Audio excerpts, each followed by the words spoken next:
A very good morning, 2 to 7 a.m. on Wednesday, August 13th, 2025. Welcome to ONNJ Mornings. I'm Ken Rosato taking calls at 888-658-0234. Mix of clouds and sun this morning, but becoming cloudy later. Could be a stray shower or thunderstorm, highs around 90. Do we get the trifecta and another heat wave? I know whom to ask. It is meteorologist Mike Favetta with the first check of the Garden State forecast. Good morning, Mike. Good morning, Ken. Very humid and soupy outside this morning. We're going to start off our day feeling quite muggy, and with that, temperatures never really cooled off last night. We're holding in the low 70s across all of New Jersey, with the exception of Sussex, 76, the warm spot down toward Cape May. So it stayed very warm as compared to this time yesterday, 10 or 11 degrees warmer than this time at 7 a.m. yesterday. So with the dew points very high, holding in that tropical level in the mid 70s down the shore and even over toward Medford, Millville, and Cape May. It'll feel quite muggy through this afternoon. So that's our number one ingredient. Number two is the sunshine, which we get throughout the morning. That will help spark off a late day thunderstorm that will give us a good downpour, a soaking rain into this afternoon. Nothing severe, nothing strong, but we will get some pretty briefly steady rains that come through later today. As long as that wind is blowing off of the water, we have a beautiful start to the day down the shore. And then those winds are calm tomorrow, but they begin to switch direction, pushing in some drier weather by the time Thursday and Friday roll around. Here's your future cast, starting off our day very warm, quickly climbing into the 90s with that sun. And that'll help to spark off a quick storm. You see right there toward Trenton, some dots of red, even up toward Sussex and Morristown. These are the thunderstorms that'll be dotting New Jersey this afternoon, giving us some quick passing showers lasting into about 6, 7 o'clock, and then ultimately clearing by later on tonight. It stays muggy and very humid and cloudy throughout the overnight. We get another round of warm weather tomorrow with the muggy air, highs once more climb into the low 90s. And that'll be our last round of storms that passes through by tomorrow afternoon into the evening. And then we clear out into the weekend. So it takes some time, but eventually, weather gets going and eventually clears for a very pretty weekend ahead. So beyond that, we look very pretty into Friday and Saturday with the clouds starting to clear out throughout the day, cooling off into the upper 50s rather. For Saturday morning, it'll feel very pleasant to start off the weekend and stay dry throughout. So we've got another beautiful weekend ahead. Just have to make it through the storms today and tomorrow, and then Friday and Saturday look gorgeous as temperatures normalize back into the mid 80s. You've got a beautiful check of the full weekend weather, Ken. That's coming up in a few minutes. We love gorgeous. Gorgeous is a much underused word on this television program. We thank you so much, Mike, for that. And we already have some problems. 287 at 27. Take a look at the police activity we have right now on our screen. It's just a nice way to start things off. Look at that. Stop the traffic in both directions. We don't know what it is that's causing it. Obviously, the police have a very good reason to do that, but they have closed off the road there. I think could it be something in that middle? You see the middle of the road there? Maybe there is something. What do you think? You think that that's okay? So Pam tells me that on the left side there was a wrecked car backing up. So to be safe, the police are doing that's a great job. Police they don't get enough credit. Good for you, safely stopping everybody. We got a couple of minutes to make sure people are safe and healthy. Good for you, officers. And but you can see that's live happening again. This is let's just see what town that's in. Hey Google, yes, we're activating everybody's Google. Where is I-287 at 27 in New Jersey? In Edison. See, isn't that the Google is amazing. So that is in Edison, New Jersey right now. Again, that is I-287 at 27, stopped in real time at 7:05 a.m. Eastern in both directions. And that is going to cause delays for a couple of miles, guarantee it. So just be aware of that if you're heading that way. We also have a crash on the Garden State Parkway outside exit 105, which is Route 36, Tinton Falls. All lanes are open, but that's pretty heavy through there. And a water main break continuing. There's a couple of water main breaks we have in our area. This one is in on the border of Rockland County, the North Service Road southbound by Cargo Road, just over the border into New York State. All lanes are closed with alternating traffic in the northbound lanes.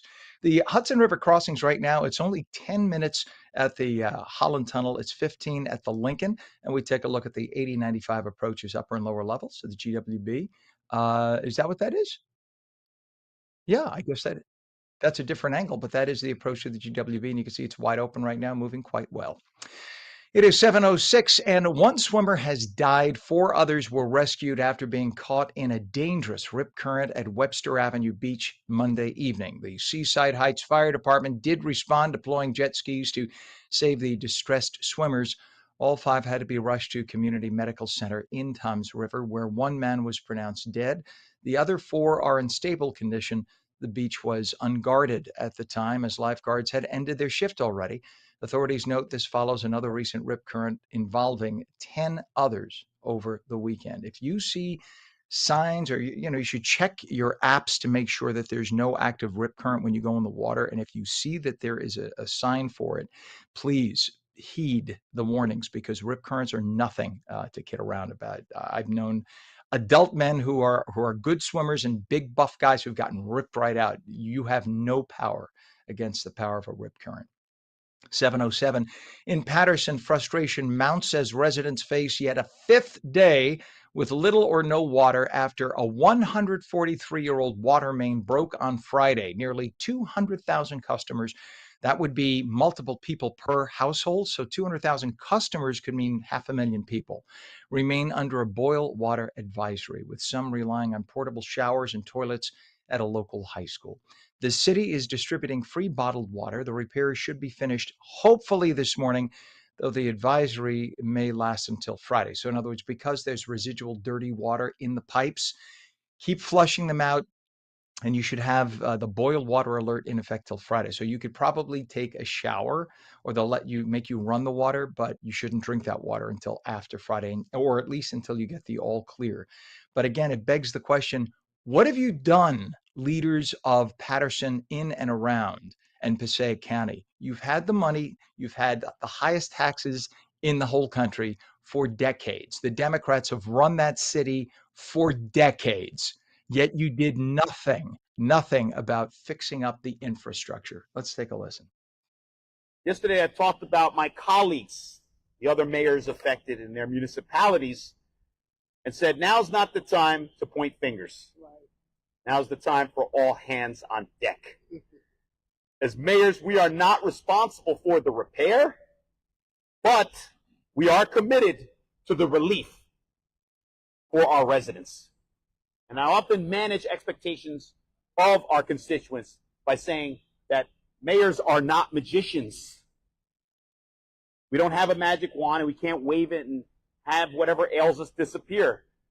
But we have the will. We have the will to serve and to lead from the front. And Andre's a very nice man.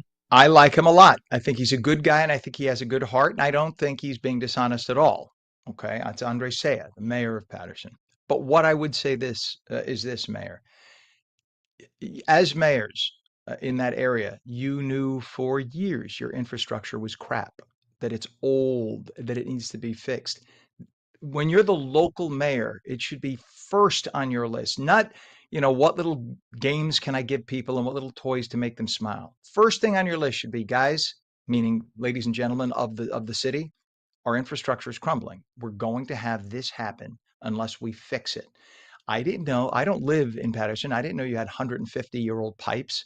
But if I knew that as mayor, that would have been first on the priority list. I'm just saying that's got to be done. So now every mayor of every municipality in New Jersey, wake up and check out your infrastructure, because it could happen just like that. A week and a half, 2 weeks with no water in the summer. Are you kidding? Check your infrastructure. If you have 150-year-old pipes, talk to your community about replacing them. Make that a priority. The city, by the way, is distributing, as you could see there, free bottled water. You just want your own water out of your tap, I'm sure. The repairs, again, should be finished this morning, and the advisory may last till Friday. A New Jersey Transit bus crashed into a PSE&G utility truck in Newark yesterday at 15th Avenue and Bedford Street, injuring 14 people, including 12 passengers on that bus, the bus driver and the truck driver. All were taken to University Hospital with injuries, including head and facial wounds. The collision flipped the truck onto the sidewalk, toppling a utility pole and cutting power to nearby senior residents, apartments, and traffic lights when it was 93 degrees out.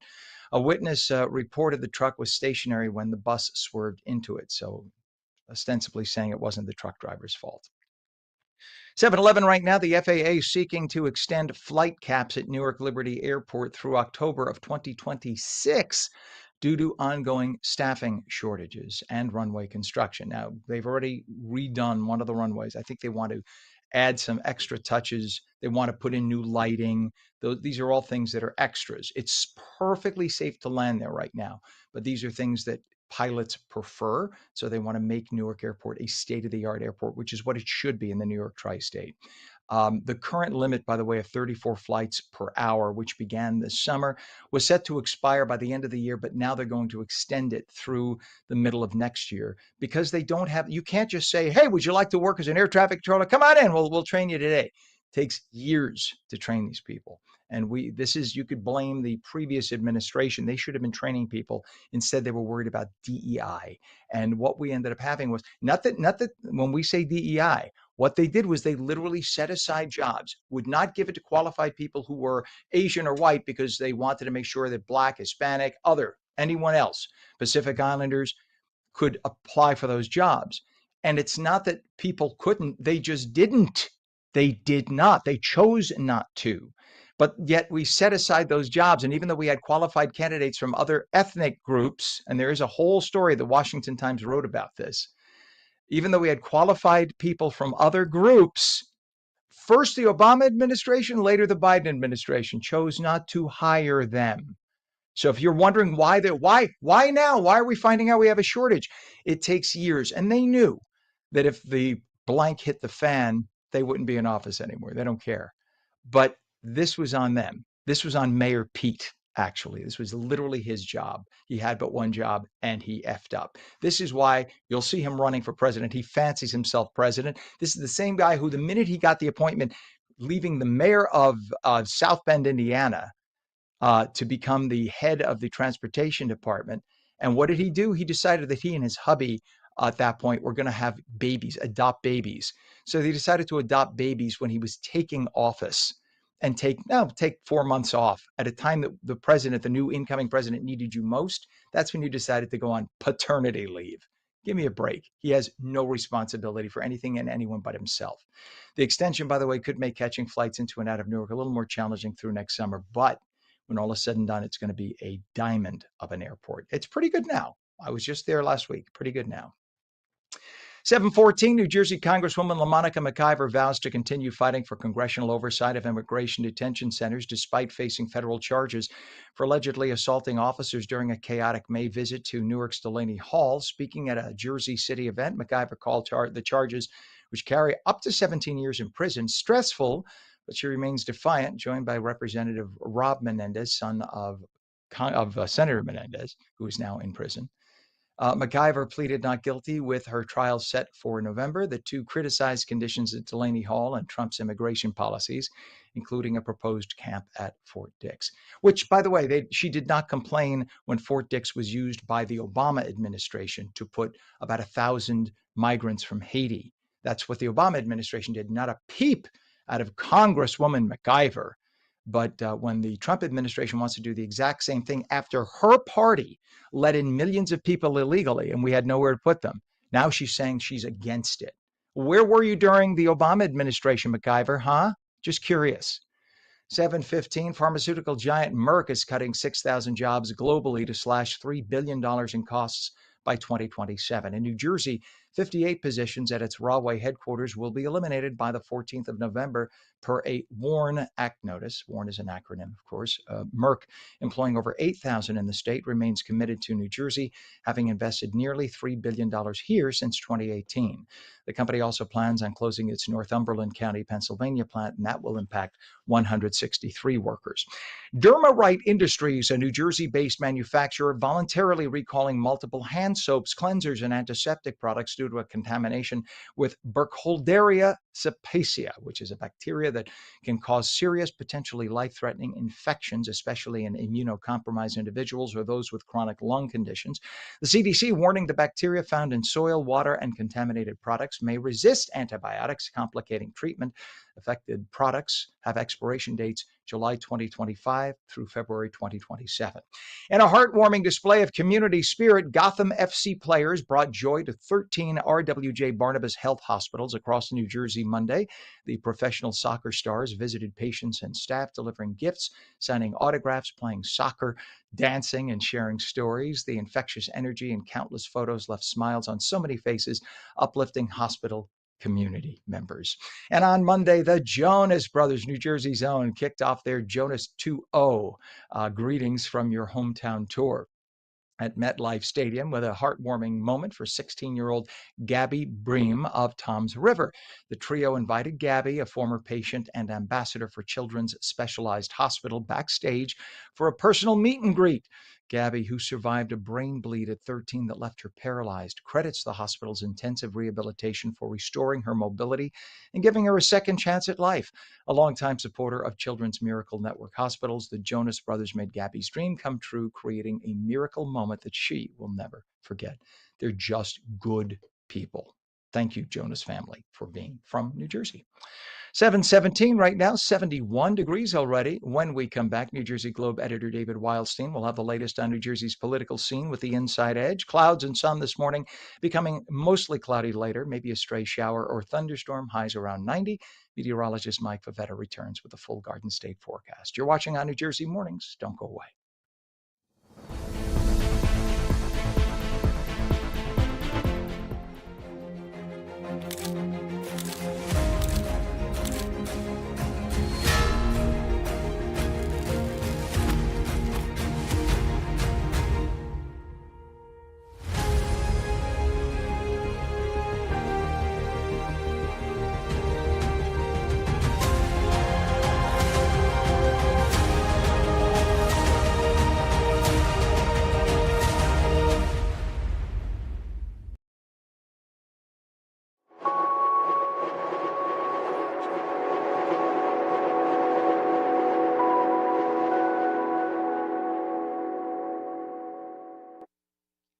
Welcome back to ONNJ Mornings for your Wednesday. I'm Ken Rosato at 7:18, taking calls at 888-658-0234, straight to meteorologist Mike Favetta with a full check of the Garden State forecast. Good morning, Mike.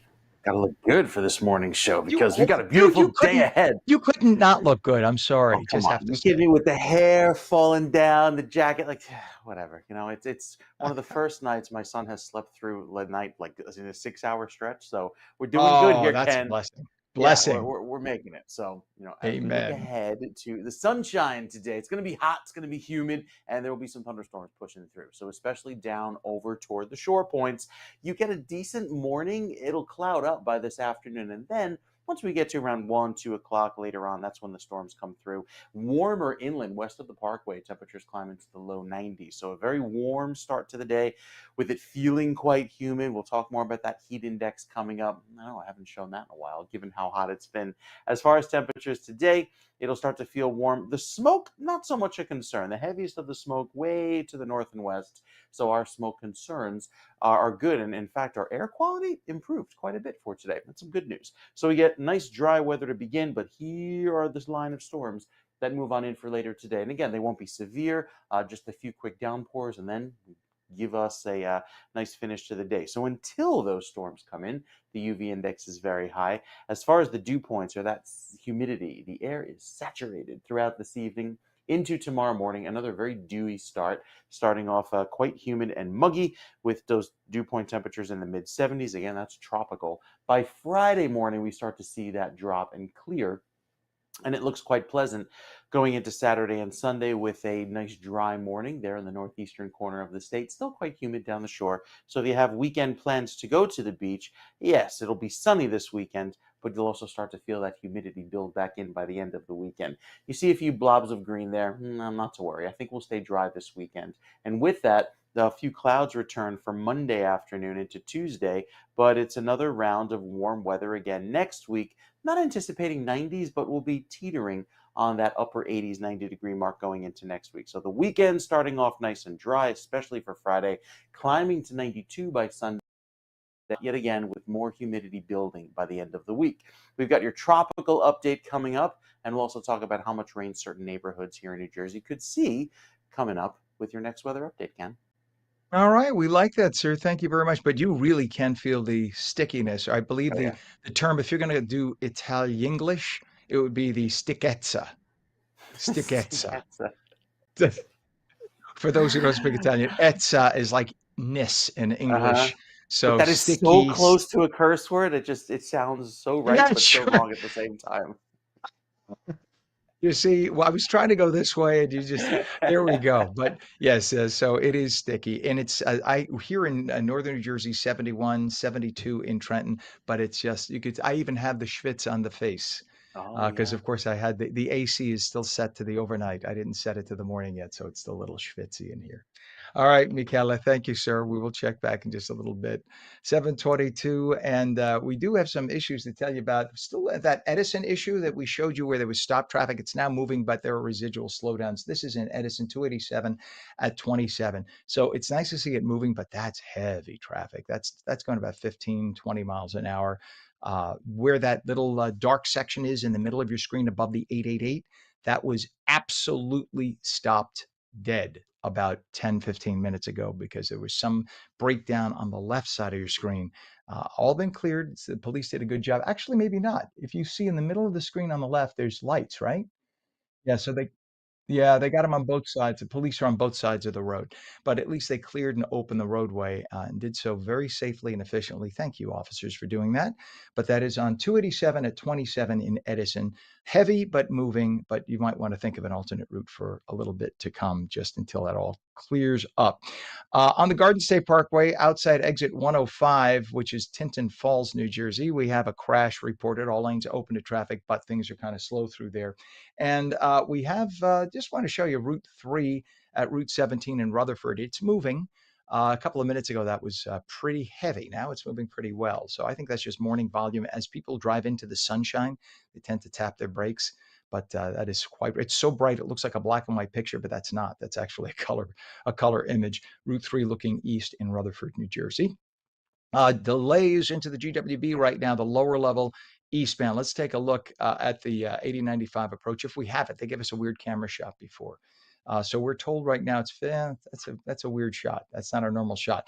But we're told it's 15 to 20 minutes to cross over the GWB on the upper level. It's 15 on the lower, and that's not so bad, really. And the Lincoln and the Holland are only 10 to 15 right now. Good deals as well. Well, a new Wallet Hub survey ranks New Jersey as the third best state to live in the whole country. The Garden State excels in safety, ranking first, and performs strongly in education and health at sixth, quality of life at seventh. Despite a 48th place in affordability, shocker, New Jersey boasts the third highest median household income at over $101,000 a year. That's the second lowest median income debt that we have as well, and the sixth lowest poverty rate. Massachusetts and Idaho took the top two spots. Idaho because of a lot of energy production over the last few years. 724, time for politics from Trenton explained like no one else can do it. Here is New Jersey Globe editor David Wildstein with the Inside Edge. Good morning, everybody. Welcome to the Inside Edge. It's Wednesday, August 13th. And as a state, New Jersey should never stop evolving, never stop looking for ways to build a better mousetrap, never completely dismiss an idea without some thoughtful consideration and debate. So here are some things that other states do. I'm not advocating for any of them, but I think it's good to at least think about new directions, even if that ends in rejection. So let's start with resign to run laws. Some states require elected officials to resign from their current position if their election to another office would create a vacancy. For example, last year, Herb Conaway and Carol Murphy would have had to resign their state assembly seats just to seek election to Congress. There are jungle primaries. California and Washington have nonpartisan blanket primaries where the top two vote getters advance to the general election regardless of party affiliation. Louisiana has no primary election at all. Instead, the top two candidates advance to a runoff only if the winner fails to win 50% of the vote. In 2017, Republican Kim Guadagno finished just 3,600 votes ahead of Jim Johnson, who had finished second in the Democratic primary. That would have meant Murphy versus Johnson, not Murphy versus Guadagno. 22 states have open primaries where voters are free to participate in the primary election of their choice. New Jersey is one of just 9 states that permits an unaffiliated voter to declare their party preference on primary day, but it doesn't allow crossover primary voting. Some states have open presidential primaries, but closed for other offices. What about September primaries? Just 13 states hold primary elections before New Jersey on the first Tuesday after the first Monday in June. Jersey used to hold their primaries in September before moving them to June in 1968. And in some years, those primaries were held in April. New Jersey is one of 6 states that doesn't directly elect any constitutional officers. 44 states directly elect an attorney general. Some states elect as many as 10 statewide office holders, and a quarter of the states elect between 4 and 6 statewide officials. I mean, Arizona elects a state mine inspector. Texas elects 3 state railroad commissioners, and Oklahoma elects a labor commissioner. Nevada allows voters to proactively cast their votes for none of the above. Although in general elections, the option typically gets picked by less than 3%. Here's the last one. In 1947, the Constitutional Convention decided that New Jersey would hold gubernatorial and legislative elections in odd numbered years. So should Jersey change that or leave it the way it is? That's it for today, everybody. Thanks for listening. I'll be back tomorrow.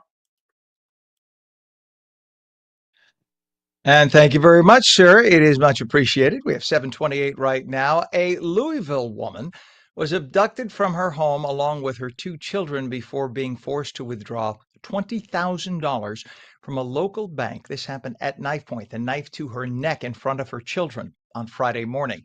Now, get this. The suspect is 32-year-old Armand Langford. That, according to police. That's the man on your screen.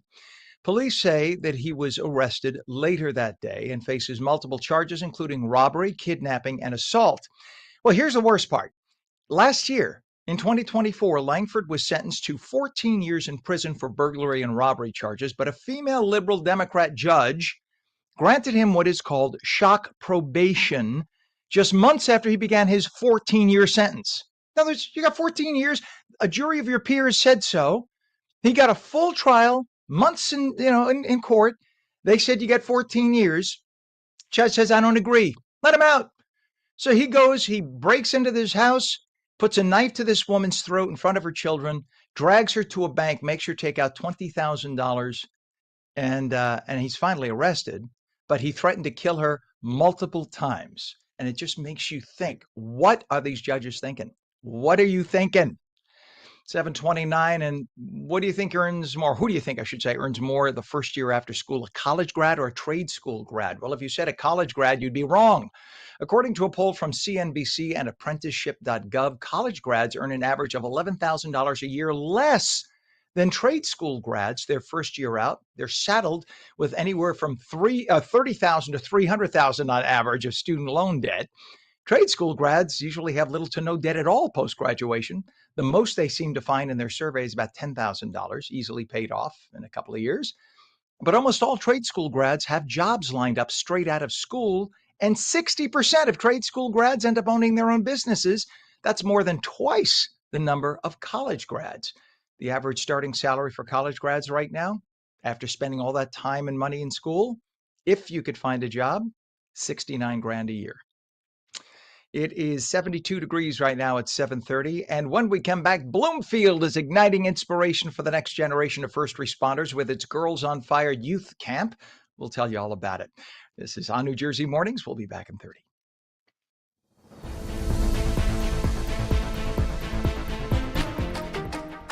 Hi, I'm Jeanette Hoffman, host of Energy Matters. Join me every night at 6 p.m. where we're discussing energy affordability, challenges, and solutions with stakeholders and elected officials. Join me weekdays at 6 p.m. on Energy Matters on ONNJ.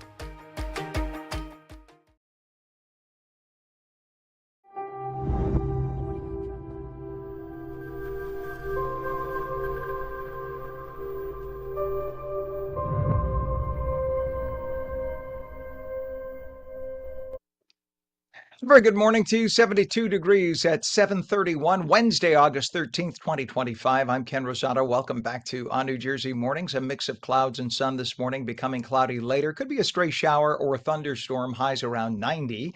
Meteorologist Mike Favetta with the full detailed Garden State forecast. Let's call it Schwitzola. That sounds nicer. That's what it feels Schwitzola, like yeah, now, that Schwitzola. is a good one.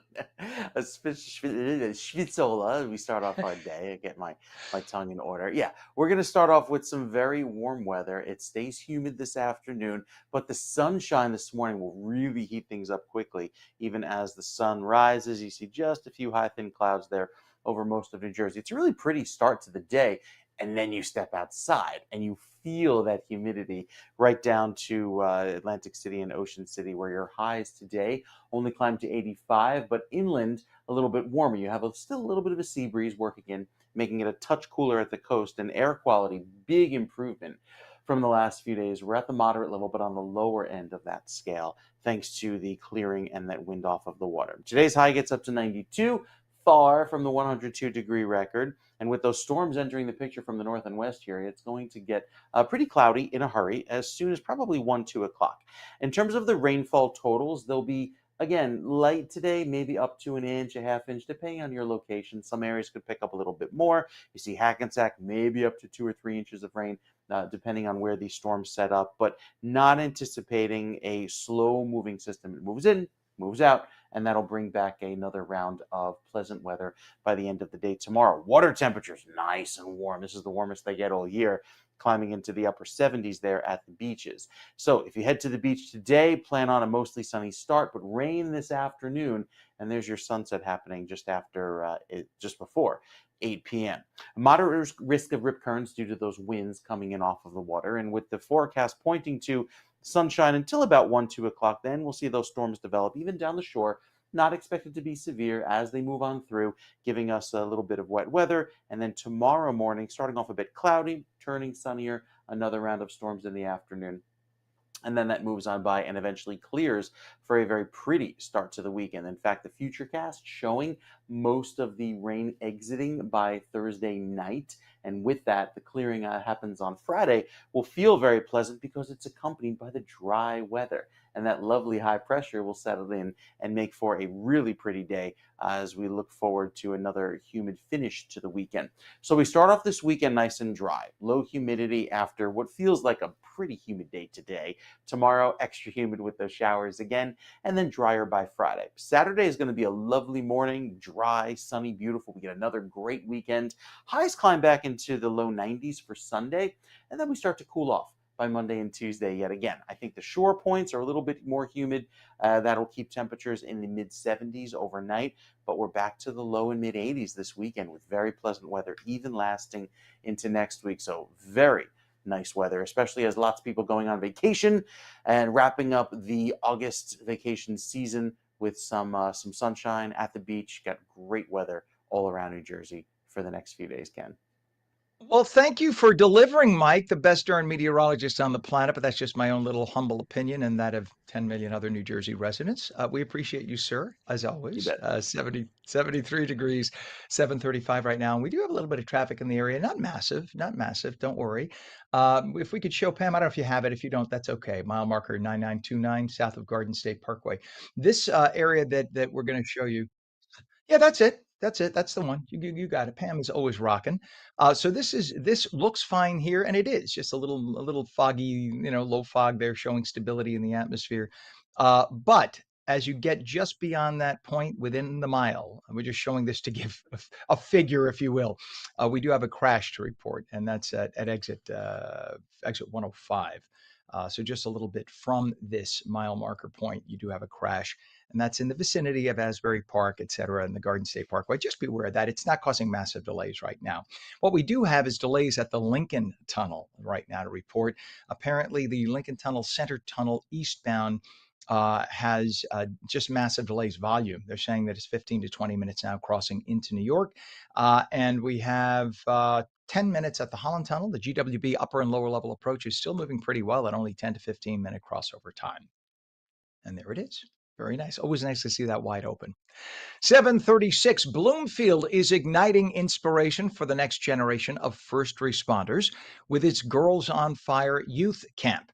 Joining us now are Bloomfield Mayor Jenny Mundell and Bloomfield firefighter Claudia Astudillo. This 2-day program today and tomorrow, it's going to be at Bloomfield Fire Station number 3, gives local girls in 4th, 5th, and 6th grades hands-on firefighting experience, safety training, and leadership skills, all while breaking barriers in a field where women are still underrepresented. Let's face it, guys it's like, they've been part of the firefighting group for a long time. It's about time we have more and more women as part of it. And the impact lasts far beyond the camp itself. One former camper even used what she learned to save her family during a real house fire. Mayor Mundell and firefighter Astudillo, and am I pronouncing your name correctly? Is it Astudillo?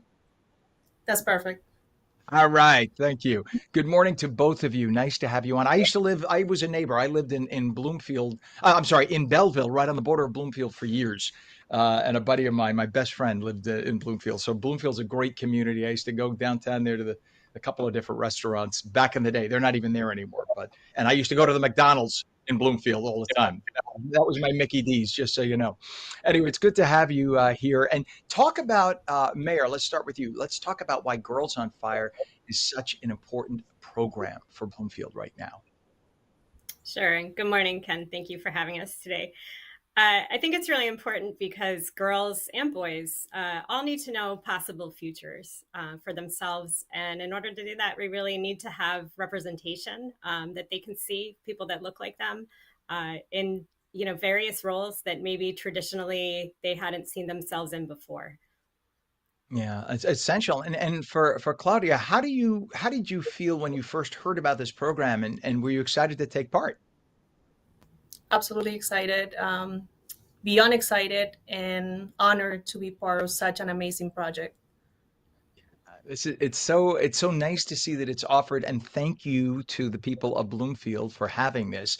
How do you balance fun summer activities though with real world safety and leadership skills? Claudia, we'll talk to you about that. When you think, my friends are all hanging out going down the shore, but I'm going to take the time and do this. Well, I'm a mom, so I appreciate this even more. As a female, as a firefighter, as a mom, it's an honor to be able to develop something like this. We are giving girls the opportunity to see that they can be here. There's a chance for them as a career in the fire service. Right. And how long have you been a firefighter, by the way, Claudia? 3 years. Wow, that's exciting. When you first joined, I'm sorry, Mayor, I'm so fascinated by it because I had so many family members who were firefighters, but all male. So I just want to hear the female perspective of it. When you came on, what was it like walking into a firehouse that was predominantly male, I'm assuming, and coming in? Were you accepted right away? How did that feel? It was, I had a great experience. Everyone was welcoming. We only have 2 females in Bloomfield. My experience was very positive. Even now, guys still encourage me to keep trying, to push me. I got this, I can do it. So I'm very grateful for my team. Fantastic. And Mayor, I mean, Bloomfield is such a great community. It's been one of those diehard communities. So many good people have come out of that town. And were you excited about the fact that this is, I mean, first of all, how long has this been in existence, and how excited were you that this is in existence? And then what plans do you have for making this even a bigger program potentially in the future? So this program's in its 3rd year, and I was very excited when Chief Venezia came to us and said that he wanted to start this program. So we're very grateful for his leadership and his foresight into seeing that this could be a great program for our community. So the first year it was smaller, the 2nd year it grew, and then this year we have almost 50 girls, I believe, in the camp, grades 4 through 6. That's awesome. That is awesome. And just for young ladies, for girls to know that truly they can do anything that they'd like. I have 3 little nieces. Actually, I shouldn't say 3 little, 1 little niece and 2 adult nieces now. And the 2 adult nieces seized that. One became a doctor, one became a speech pathologist, but they did things like this. They tried all different things, and it's so nice that there are ways now for young women to try different things because that wasn't afforded them years ago. It was just no, you're a girl, you're going to do one of these four jobs, and that was just nonsense. We now clearly know you can do anything you want. So thankfully, this is being offered. What message do you hope that girls take away from the camp, not just for today, but for years to come, and tell all their friends and relatives? For me, I want the girls to leave this camp feeling more confident, knowing that they are strong enough to do anything that they are willing to do. Firefighting is not just for men, it's for anyone willing and determined to do the job. So I want them to feel confident. Well, and how, by the way, how difficult is the training program? How long is it and how difficult is it, Claudia?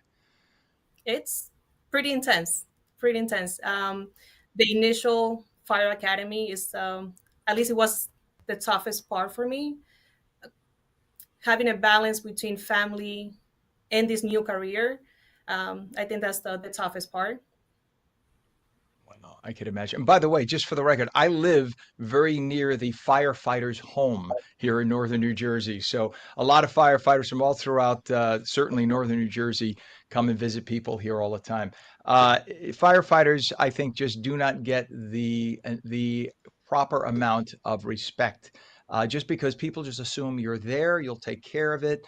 If there's a problem, but they forget that you are risking your life and that you have lots of other things you could choose to do for a living, but you instead choose to run into a crisis when other people don't want to be there. And not to mention, it's not just fires. You go to all sorts of 911 calls, right? People with heart attacks, people who are sick, but you're there for everybody. So I want to thank you, Claudia, certainly. And we want to know, Mayor, what's a website to get more information about this? So you can follow the Bloomfield Fire Department on their social media channels. So you can follow them on Facebook if you look up Bloomfield Fire Department, and you can also follow them on Instagram. And they are always promoting and documenting these wonderful programs and a lot of the great work that they do throughout our community. You can also go to the Bloomfield Township webpage at bloomfieldtwpnj.com. That's awesome. And Bloomfield, let me just get another shout out for Bloomfield. It's a great place. Go visit Bloomfield, and it's right in the middle of everything. Just a perfectly centrally located. If you're on the Garden State Parkway, exit 148, 149, I know exactly where it is. Been there a zillion times, and it's a great place. Again, it's being held today and tomorrow at Bloomfield Fire Station number 3, the Girls on Fire Youth Camp. Bloomfield Mayor Jenny Mundell and Bloomfield firefighter Claudia Astudillo. Thank you both for joining us this morning. God bless you. Have a great time with the ladies today and tomorrow. Thank you. Thank you. You bet. It is now 73 degrees at 7:44, a mix of clouds and sun this morning. Maybe becoming a lot cloudier actually later. Could be a stray shower or thunderstorm. Highs about 90. Meteorologist Mike Favetta returns with the full Garden State forecast. And we'll take calls at 888-658-0234, 888-658-0234. You're watching On New Jersey Mornings. We'll be right back.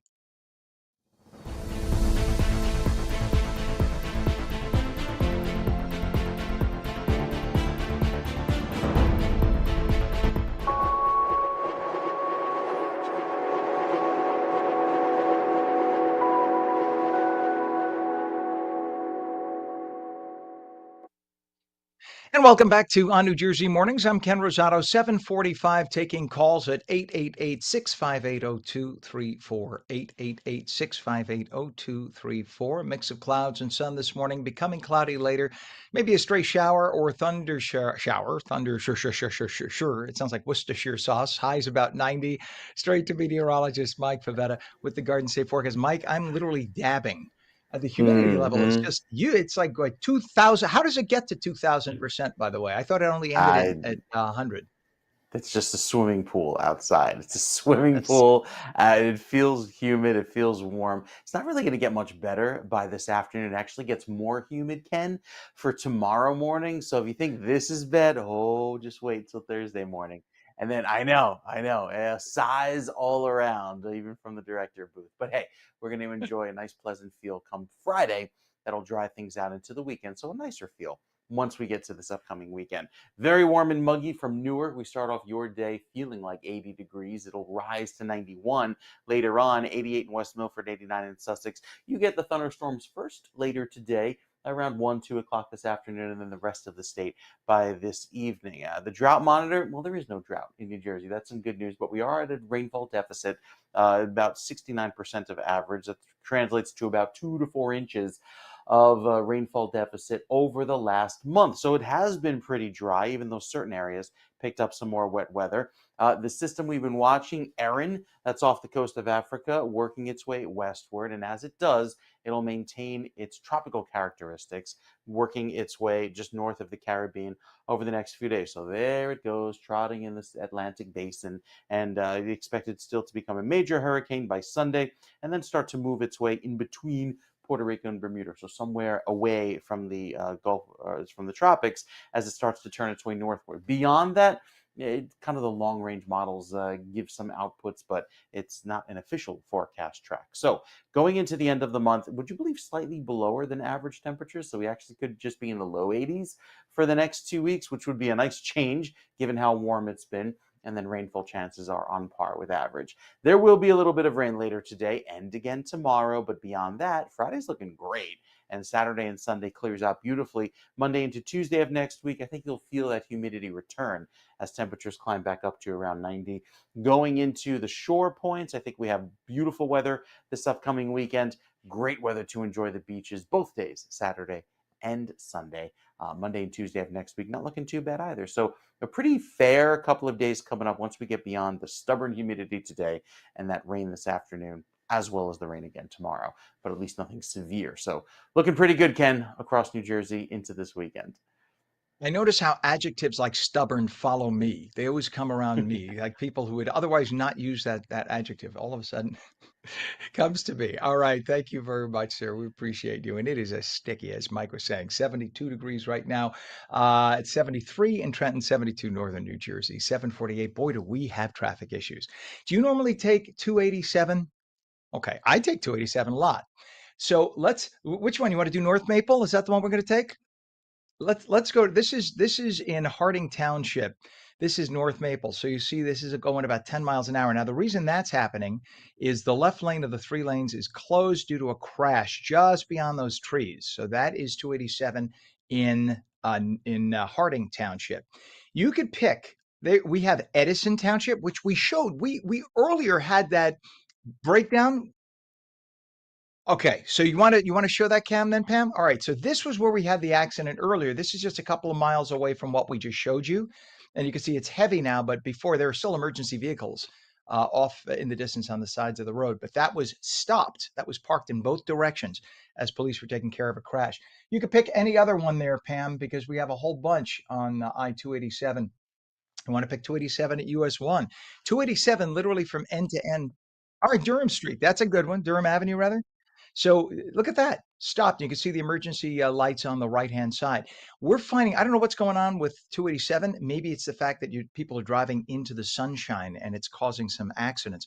But I am seeing none other than 11 roadways with scenes like what you're looking at right now, 11 different camera shots. That does not usually happen. So that's weird. Something's up on 287 and it's like the entire length. There are very few spots on 287 right now not looking like that. Just beware if you take 287. We have debris on the Jersey Turnpike outer roadway southbound by interchange 8, which is East Windsor. All lanes are open, but there's a pallet that fell off a truck. It's blocking the left lane, so people are swerving to avoid that. And we have delays on Route 3 westbound from Bloomfield Ave. We just had the mayor of Bloomfield on to Grove Street and Clifton, right near Bloomfield. In fact, all lanes are open, but that's causing some delays going through that area. The Lincoln Tunnel has 20 minutes to 25 minutes going in. Center Tunnel has something going on. The Holland Tunnel is only 10. That's your best bet. And the GWB approach, look at that. It's moving pretty darn well, upper and lower levels into Manhattan. So that is right now your best bet this morning. That and the Holland. Holland's not so bad. 7:50 is our time. Back to school season isn't just about backpacks and new clothes. It's also about making sure that every student has the tools they need to succeed. On New Jersey's Lisa Marie Falbo sat down with Diana Alvear, media relations person for Verizon, to talk about the company's investment in New Jersey communities through its Verizon Innovative Learning Program. Diana, you have so many exciting things to talk about in terms of Verizon and back to school. Yes, and one of the things that we're most proud of is how we're investing in the community and specifically New Jersey community. We have a program called Verizon Innovative Learning, and what we do is we partner with nonprofits and also school districts, and we offer lots and lots of different things. So it could be free teacher trainings, it could be resources for parents and students. But one of the things we're really excited about is that we do device distribution events with different school districts. And we have a couple new ones coming up. So we have one coming up in the Violent School District and then another one in the city of Orange. And we are going to be giving their middle schoolers and high schoolers Chromebooks.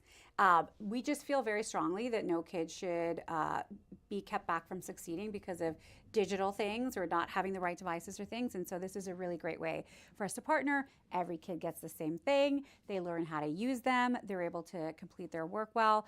And we're up to, I think we're at like 600 schools nationwide that we're partnering with. And it's always a great day because the kids are so excited to, now they're getting their own Chromebooks and they can do their schoolwork on it. And we're making sure that they're digitally connected and digitally literate. So does Verizon fund that, or Yes. is it like reused equipment, Well, refurbished? it basically consider the overall investment when schools partner with us is $2.3 billion per school, whether it's in devices or resources or trainings. We also do a lot with STEM. We'll go into lots of different colleges and offer programs for middle schoolers to go to the college. We had a lot of summer showcases that were taking place this summer where kids got to show off how they were, they built a drone or they were, trying to solve the problem of, how to get clean water to people. So really helping them think in terms of using STEM skills to solve problems. And then we also have some partner schools. We're opening up a Verizon Innovative Learning Lab in the Bronx in September, which is a big deal. So we know what we do well. We know technology. And what we want to do is, hey, here's what we know how to do. And we want to invest in the community and make sure that we share what we do well with the parents and communities that we're invested in. I love that. I love that you're giving kids especially access. The digital age, there's good and there's Yes. bad. Yes. But I feel like Verizon, and we'll segue into all of your tech gadgets that you brought here today, you're doing a lot of good and you're protecting our children. Don't forget, there are a bunch of working moms and dads are at Verizon, and we're always thinking about this because we're front and center with it. I mean, the kitchen is a great place to learn what your kids are doing and what they need. And, obviously having those conversations around, I want a phone, well, you're too young. Maybe it's the right age for a smartwatch that's, got limited access to the internet. So lots and lots of things, conversations happening at the kitchen table with parents and their kids. We just want to make sure that we prepare you. So it's not that we're just selling you phones and devices, but we're also equipping you with the resources. I mentioned to you previously the Parenting in a Digital World. It's an expert-driven blog that we have on the Verizon site where we're talking about all of those kinds of topics. Look, I don't have time to keep up with all the latest when it comes to the digital dilemmas that we're all facing, but these experts are there to help supplement our information and so that we can make the right choices for our families. Yeah, well, it sounds like Verizon is leading the way. Yeah, it feels really good to work there and know, I'm so excited about these device distribution events. I will be there, and I just can't wait to see the faces of these kids when they're able to get their hands on technology and know that, hey, they're ready to succeed this year. Where can people find out more information about the events and everything you have going on? Yeah, just go to Verizon.com. There's a news center there. We're always posting the latest and greatest of all the things that we're doing. And it's not just a New Jersey thing, it's a nationwide thing. So you never know. We're just popping up in schools. We're kind of stealth like that, but we just want to enable as many kids as possible to, feel good about going back to school. It's always like what outfit am I going to wear? You don't have to worry about what laptop you're taking. And that's a big, big pressure taken Yeah. off. So thank you for doing that on behalf of everyone watching. Oh, thank you for having us. All right. That is awesome. And so many, we keep forgetting so many kids going back to school. They come back and they don't have, the basics. So many kids just don't. My mother-in-law was a teacher. My mother worked in school administration, and you have a lot of kids whose parents just don't have the money to get them basic stuff. So it's great. God bless Verizon for doing that. That's super. Thank you for that. It is now 7:56. One swimmer has died. 4 others were rescued after being caught in a dangerous rip current at Webster Avenue Beach Monday evening. The Seaside Heights Fire Department responded, deploying jet skis to save the distressed swimmers. All 5 were rushed to Community Medical Center in Toms River. 1 man was pronounced dead. The other 4 now stable. The beach was unguarded at the time. The lifeguards had just ended their shift. Authorities note this follows another recent rip current incident involving 10 others over the weekend. In Patterson, frustration mounts as residents face a 5th day with little or no water after a 143-year-old water main break on Friday. Nearly 200,000 customers remain under a boil water advisory, some relying on portable showers and toilets at a local high school. The city now distributing free bottled water. The repairs should be finished this morning, though the advisory to boil water may last until at least Friday. Wait till you hear the clear to drink from the faucet. It is 7:56. A New Jersey Transit bus crashed into a PSE&G utility truck in Newark yesterday, 15th Avenue and Bedford Street, injuring 14 people, including 12 bus passengers, the bus driver, and the truck driver. All were taken to University Hospital with injuries, including head and facial wounds. The collision flipped the truck onto the sidewalk, toppling a utility pole and cutting power to a nearby senior residence apartments and traffic lights when it was 93 out. A witness reported the truck was stationary when the bus swerved into it. The FAA seeking to extend flight caps at Newark Liberty until October 2026 due to ongoing staffing shortages. The current limit of 34 flights an hour, which began this summer, was set to expire by the year's end. The extension could make catching flights into and out of Newark more challenging through next summer. New Jersey Congresswoman LaMonica McIver vows to continue fighting for congressional oversight of immigration detention centers despite facing federal charges herself for allegedly assaulting officers during a chaotic May visit to Newark's Delaney Hall. Speaking at a Jersey City event, McIver called the charges, which carry a potential 17-year sentence, stressful, but she remains defiant. She was joined by Representative Rob Menendez. McIver pleaded not guilty with her trial set for November. The two criticized conditions at Delaney Hall and Trump's immigration policies, including a proposed cap at Fort Dix. By the way, when people later toured Delaney Hall, everybody said not only was everything up to speed, but it was better than most other detention facilities they had seen.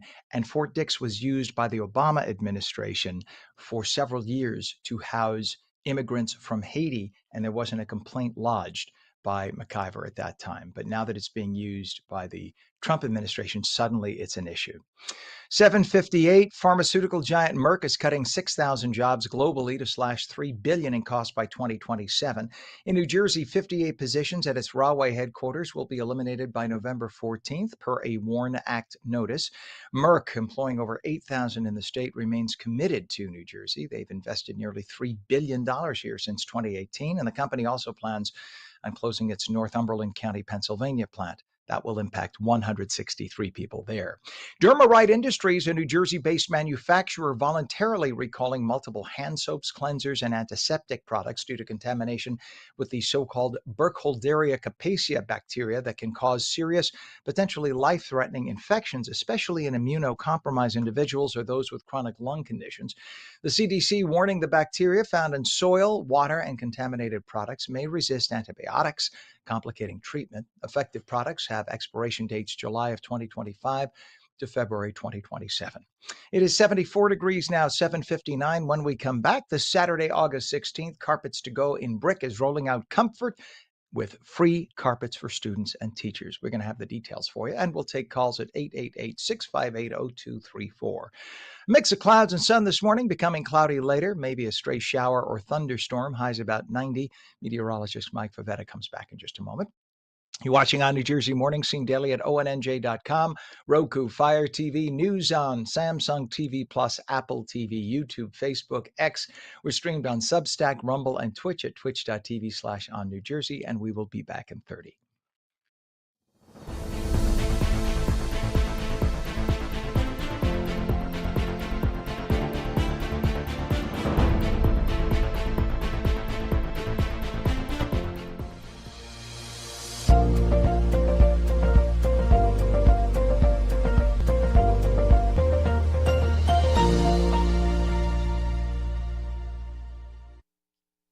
Good morning to you. It is 8 a.m., Wednesday, August 13th, 2025. Welcome back to ONNJ Jersey Mornings. I'm Ken Rosato taking calls at 888-658-0234. Clouds and sun this morning, becoming cloudy later. Could be a stray shower or thunderstorm. Very humid. Highs about 90. We head to meteorologist Mike Favetta with the shticky. Shticky. How to spell it with an SH. Shticky. Yes, Garden it State is forecast. Good sticky morning, Mike. today, and it's going to get even stickier this afternoon, and the ultimate stickiness tomorrow, because with highs that will feel like they're around 95 degrees, thanks to all of the heat and humidity combined, the actual air temperature already approaching 80 at 8 o'clock this morning in Newark. That's warm, and that's just 2 degrees away from our average afternoon high. So yes, it'll feel very warm today. We're running about 5 to 7 degrees warmer than this time yesterday. But thanks to the sunshine warming us up and the dew points very high. Anytime the dew points are in the low and mid 70s, it feels quite tropical. Anytime you're in the upper 70s, it's like rainforest levels of humidity. That's what we experience later on this afternoon into tonight, because the rain that comes in doesn't necessarily cool us down. It just adds to the steam bath feel that'll be around into tomorrow morning. As far as the beaches are concerned, this morning looks great with a little bit of a breeze coming off of the water into this evening. But again, you will have the showers and storms later on this afternoon as well. So a good beach morning, but by the afternoon, gets a little cloudy with those showers and storms that come in. You're good until about 2 o'clock. That's when I think the first rounds of wet weather arrive, keeping temperatures warm. We're holding in the low 80s with that high humidity throughout this evening. And the storms that come through will be quick moving, not too powerful, certainly not severe, and giving us a good dose of rain into this evening. Tomorrow morning has another round of clouds to start. Then we break out into some sunshine by the early afternoon, and that'll help trigger off another round of thunderstorms later on in the day. Again, nothing too strong as that front pushes through. It's a weak front, just drying out the air, but it still keeps us warm going into Friday. So highs eventually rebound back into the upper 80s by Friday afternoon, albeit with a more comfortable feel to finish out the day. Beyond that, Friday night into Saturday could have a few clouds around, but overall it's a dry looking weekend with a comfortably less humid start on Saturday, and then we see Sunday climb back up into the low 90s. So humid today, rain tomorrow, and then by Friday and Saturday, back to sunshine. We like that, just in time to wrap up the last few weekends, Ken, here in unofficial summer in New Jersey. Unofficial. I like official summer myself, but that's just me. I don't want to share my personal information too much. Thank you so much, Mike. We appreciate you. 74 degrees now, northern New Jersey. It is 73 degrees in Trenton. And we've been having problems up and down I-287 all morning. Let's take another look right now. This is 287 at Maple. And we have had, take a look at that. So you see that bit of a slowdown right now. Apparently, that is due to a crash that occurred in about half an hour ago, and that's blocking the left lane just beyond those trees. So that's the problem we're having there. But literally, we have about 15 cameras up and down 287 with about 2 or 3 exceptions. Every camera we take, there are problems on 287. So I don't know if that's just the sun hitting people's eyes or what, but if you intend on going somewhere on 287 this morning, give yourselves a little extra travel time. We have debris reported New Jersey Turnpike outer roadway southbound by interchange 8 in East Windsor. All lanes are open, but there's a pallet being cleared off on the left shoulder right now. And we have delays on Route 15 southbound by north of Taylor Road, rather, to Berkshire Valley Road in Jefferson Township. All lanes are open, but there's a big slowdown through there. The approaches to the Hudson River right now, it is 10 minutes crossing at the Holland. It is 20 minutes at the Lincoln Tunnel right now. Center Tube specifically, they're telling us, is very heavy. GWB upper and lower levels actually moving very well, only about 10 minutes to get across to Manhattan. 8:05 is our time, and this coming Saturday, August 16th, Carpets to Go in Brick is rolling out comfort, literally, with their 5th annual college dorm and teacher classroom rug giveaway. Joining us is founder and CEO Glenn Scher. The event, by the way, kicks off at 10 a.m., though the line starts at 8 a.m. They don't open the doors till 10, but you can start lining up at 8. Going to be free rugs for college students and teachers who show up wearing their school shirt. It has to have the school logo on there. It's part of Glenn's mission to give back to the community, something that he has done since he opened New Jersey's largest in-stock carpet store 15 years ago. Good morning to you, Glenn. Good morning, Ken. How are you? Awesome. Thank you. I looked at last year's. You had a pile of people. This is It was huge. First of all, how many people did you end up getting into your store last year when you did this?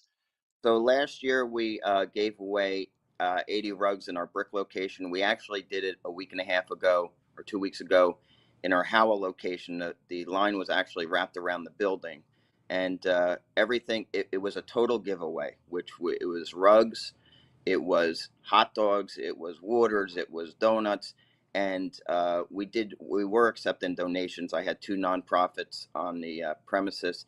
It's a day of giving back. It's just so important to give back in a world of a take me society. I believe that, I started this with my both of my boys went to college and they needed a rug, and Mhm. of course I supplied them with a rug. But there's so many kids out there that just need a little bit of comfort while they're away, and it's a big deal when you're going away to school.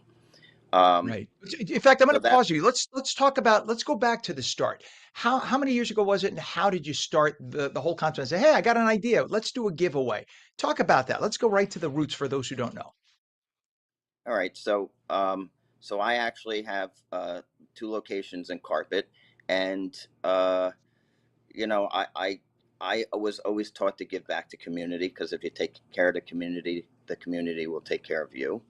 And I decided to start this 5 years ago, and it was a slow give, right? And then the second year, I promoted it more and more on social media, because that's very important to do. Mhm. And it grew, and it got infectious, and it got more infectious, and it's really become an event. I mean, people wait for this all year. It is our biggest event, and you'd say, why is it the biggest event?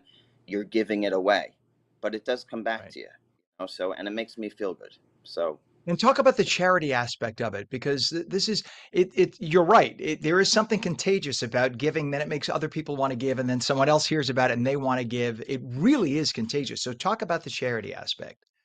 so I had two nonprofits here. One was Jar of Hope, and I had another one that's called Jake's Got This, and they had tents here on the property 2 weeks ago in my Howell location, and it's about giving back. And when I post on Facebook and social media, that's the aspect of the whole thing, is we're giving back. So if you can give something, um, and it really became unbelievable. I had actually a customer that came in, and he said, listen, I don't need a rug. I saw this on social media. You did a great thing for me a few years ago. He reminded me what the situation was, and he came here with a checkbook, and he gave both of the nonprofits a $500 check each, See? which it just brings people out. You want to do good for somebody else, you don't know how to do it. So if I give that invitation, basically, it was unbelievable. And other businesses, I had another business that paid for all the food. Everybody wants to be a part. It's really just becoming a growing sensation, I think. And that's what community used to be all about years ago, when people were not just looking at their phones and they actually talked and did things together. And that's where, you don't need government. You need just good people. You need good people stepping up like you. Yeah. And one person starts with the example, and then everybody realizes what a good thing it is and wants to be part of it. God bless you for doing that. Glenn, how long does it take to prep for this event each year? This event takes us about 2.5 months. We actually are making all the rugs. We do all the cutting here. We do all the finishing and the binding here. My staff really puts in some long hours, but the smiles on these kids' faces, and now that we're doing it for teachers also, just the smiles of everybody. It's really our payback. And people talk about it all year, and it really, again, just becomes infectious. But you're right, it does take one person, and then at the end of the day, it takes a village, and a village could change lives, and it could change. Hmm. We could change the world. Listen, I'm not a political guy, but um, you know, just do No, what but you think. It does. that's what it's It's about. That I think we've gotten, what I think it is? I think people found it over the years, and with the best of intentions, they just said, you know what? We'll pay more in taxes, let government do X, Y, and Z. It takes away the personal aspect. When it becomes an official, you must pay us taxes and we will then do this program and that program, it's not the same thing. When local people say, because of what I feel here and here, I'm going to do the right thing. I'm going to take some carpets. I'm going to spend extra hours for months creating these carpets to help kids out who don't have the money and whatever. We'll help them out, and then we'll see what happens. That's what America is about. I mean, you literally define America when you do that. And that's such a beautiful, beautiful thing. And hopefully other businesses say, we're going to do that too. We're going to give free haircuts to the kids, and hopefully they'll donate to these 5 causes or whatever. And it teaches such an invaluable lesson to younger people who are just coming into themselves at this age, 18, 19, whatever. They're learning about what it is to be an adult. So what are the rules, by the way, for taking home a free rug? They don't just show up and say, give me a rug. What are the rules, Glenn? Now, first of all, they have to come here happy, right?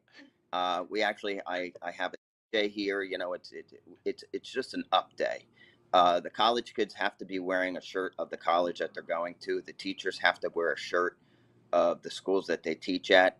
It's just a happy day. It's just a happy day. And there's no rule, you don't have to fill out this, and it's not a lottery. Everybody gets a rug, and it's grown exponentially throughout the years. It's insane. It makes my heart smile to do this. And you said, it's a good example of America, and that's very heartfelt to me, because when I started the company, one of my taglines is, we're America's favorite carpet and flooring store. Everything is red, white, and blue. I'm just love America. So yeah, and you define it. You literally, if we had a country full of you, it would be a beautiful place. Fortunately, there are enough good people in this country to make it very, very nice to live here. Really, and you're the glowing example. It's great. New Jersey has a lot of good people. You find that, and what's nice is, again, like we said, when one person like you stands out and says, hey, let's do this, that's when all the other great people come forward and say, yeah, let's do that. And you just see that. And that's when you get the churches and the temples and the mosques and the schools and everybody comes out and says, yeah, we're a community. Let's all help each other out. And, not everybody's in a good place, but let's help them to become in a good place. Like you said, let's be happy. Show up that day with a big smile on your face and tell all your friends about what's going on. Tell us about any future plans that you can share for Carpet to Go's community outreach. I have in my mind, which my mind works very different than most business owners. I just think outside the box. I'm probably going to be doing this in October for first responders, doctors, nurses, utility workers, police officers, fire, the people that take care of us. I think we need to take care of them. So that's going to probably be another event in October. I'll keep everybody updated. I do a tremendous amount on social media. We're just very community driven, and whatever I really put my mind to, I embrace it. And things that I do, and I'm not patting myself on the back, but it's proven, it does change things. And it and it teaches my kids, and it's just wonderful. It's just a wonderful thing. And they're lucky to have you as a dad. What's a website for more information, Glenn? So my website is carpets to go, NJ.com. All right, Carpets to Go. Yeah, carpets to go, NJ.com. I have 2 locations, one in Howell and one in Brick. And we have grown to be New Jersey's largest in-stock carpet store. We do make area rugs. We can make them any size, any shape. We have a nice footprint in the community again. And, if anybody has a question with anything, you can always call. We'll always help you out. So it is the 5th annual College Dorm and Teacher Classroom Rug Giveaway. This Saturday, August 16th, line starts at 8 a.m. The doors open 10 a.m. at Carpets to Go in Brick. Founder and CEO Glenn Scher, thank you so much for joining us this morning. All the best this weekend. I hope you have lines so far you can't even see where the end is. You're an awesome man. Yeah, thank you very much. Thanks for having me. I really appreciate it. You bet. Thank you, and come on again anytime. And if you do the fall event, definitely come on. We want to hear about it. Thank you, I sir. love it. Thank you. You bet. Okay. It is 8:15 right now. When we come back, we're going to take a trip to the Caribbean. Eric, the travel guy Hastings, talks all about Jamaica in just a moment.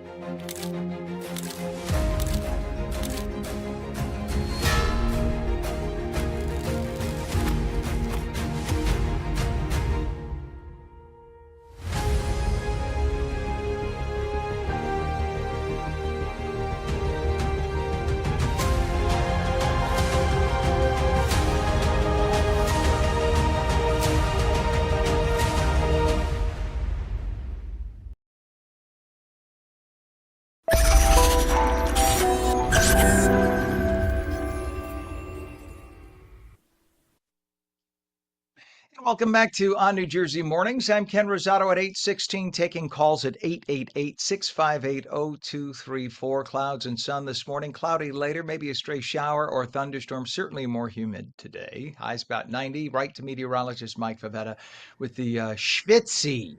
Yeah. We didn't use that yet. A good Yiddish word, schwitzy Garden State forecast. Good morning, Mike. Good morning, Kenny. It's going to feel quite humid later on this afternoon. It already feels very damp. You head down the shore, you get a cooler breeze off of the water, but that humidity will smack you as soon as you get out of the car. Even with all of the thunderstorms forecast west of the Parkway, beginning around 2 o'clock, you'll tap into those storms later today as well, down by the beaches. Won't see much smoke today. A lot of that wildfire smoke from Canada stays in Canada today, but it will bring back the threat of some storms by this afternoon. You see those rolling through western Pennsylvania right now, expected to arrive in New Jersey shortly after the lunch hour. With the UV index very high at an 8 until then, plan on that very humid weather to get going throughout this afternoon because the rain that comes in keeps the humidity high, but doesn't really cool us off even into tomorrow. It's very warm, very humid, sticky rainforest levels of humidity throughout the beaches tomorrow afternoon. And then we'll see the cooling effect and the drier weather take over by Thursday night into Friday morning, and even by Friday night looking okay. So very pleasant for Saturday morning as that drier weather slowly builds in for the start of the weekend. It doesn't last because we're back to the humidity by Sunday, and then Monday to Tuesday of next week, a few passing clouds and overall looking, well, like it should going into next week for the almost end of unofficial summer, wrapping up the last week of August with some passing clouds. So for this weekend, plan on a little bit of humidity to get going, but it'll feel quite comfortable, and then more humidity with the southwesterly breeze builds in as temperatures climb to 92 by Sunday afternoon. Overall, it's going to be a pretty wet finish to the day. More rain on the way for tomorrow, even though there'll be some breaks in the clouds, but really looking forward to that weekend forecast, Ken. Lots of sun expected. We were looking forward to the weekend forecast on Monday. That's a good thing. Sure. Yeah. It's never a problem. I like that. I'm with you, pal. All right. It is 75 degrees. Thank you, Mike. 75 here in northern New Jersey, 73 in Trenton. And somewhere else where it's a little cooler in terms of the tropical breezes, friendly people, and amazing food. We're going to talk about a tropical getaway that is quite enticing. Add to that is just a 3.5-hour flight from Newark Airport, and it makes it hard to resist. We are talking Jamaica. I recently spoke with Eric, the travel guy of ericthetravelguy.com. That's Eric with a K, about this beautiful destination. Thinking about getting away, wanting to do a little travel? Well, joining me right now is Eric, the travel guy Hastings, my good friend. He has a website, ericthetravelguy.com. That's Eric with a K. Don't misspell it. He also is the host of the series Beyond Your Backyard, which used to be on PBS, and you could find it on YouTube now. Wonderful videos. By the way, you should do that for a living. It's You're really good at it. And he also runs a wonderful dinner theater for murder mystery fans down in Orlando, Florida right now. Eric, the travel guy Hastings, thanks for being on this morning. Good morning. Good morning. Always excellent to be here. Well, it is great to have you. We should talk about travel deals and when to travel. And specifically, we want to mention Jamaica today. So let's first talk about the best way to travel, the best way to make your plans, because a lot of people, they talk with their friends and they say, gee, such and such just went to Jamaica. Maybe we'll just get the best plan we could find online, but maybe you should do a little research first. So talk about if you were to make plans, say, to go to Jamaica. If you're going to make plans to go to Jamaica, one of the first things I say, I think that's a great suggestion, by the way. I really do. Jamaica and I, we are friends. I love the Sandals people. I love the beaches people. I love all those resorts down there. I love the locals. The locals care and understand how important tourism is to the economy. And so Jamaica is a great suggestion. But the number one question I would always ask is, where do you want to go? What do you want to feel on your next vacation? Because the reality of it is we're not all the same, of course. A lot of people love to bring a book or two, bring a couple of magazines, what are those, and bring their sunglasses and sit on a beach for a week. Now that to me sounds like torture.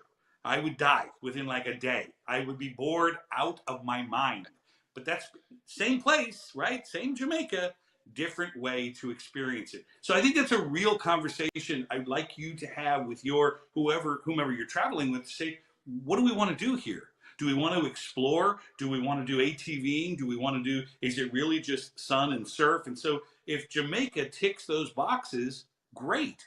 But maybe Curacao does, or maybe Dominica does, or maybe Puerto Rico does. You never know if you're talking Caribbean in that region. But Jamaica is always a good suggestion. I call it one of the starter Caribbean places to go because the tourism infrastructure is alive and well in Jamaica.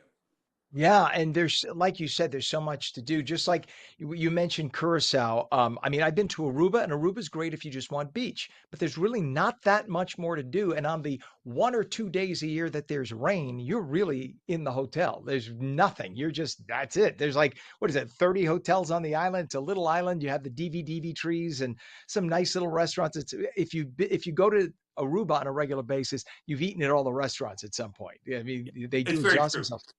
But Jamaica is It's the true. second most populous island in the Caribbean outside of Cuba, and there's Yeah. tons to do. It has a big infrastructure. If you go to Kingston, I mean, there's a lot of crime in Kingston, but there's a lot of great spots too. If you wanted to do the big city thing, there are places to go, and it's kind of cool to enjoy the culture. Yeah, it really is. And again, if you look, the State Department is always going to be issuing warnings, travel warnings to pay attention. But again, I would remind you, you should always be paying attention when you're traveling, especially when you're traveling outside of your home country. Remember, we've talked about this before, the laws of the place that you are, those are the governing laws.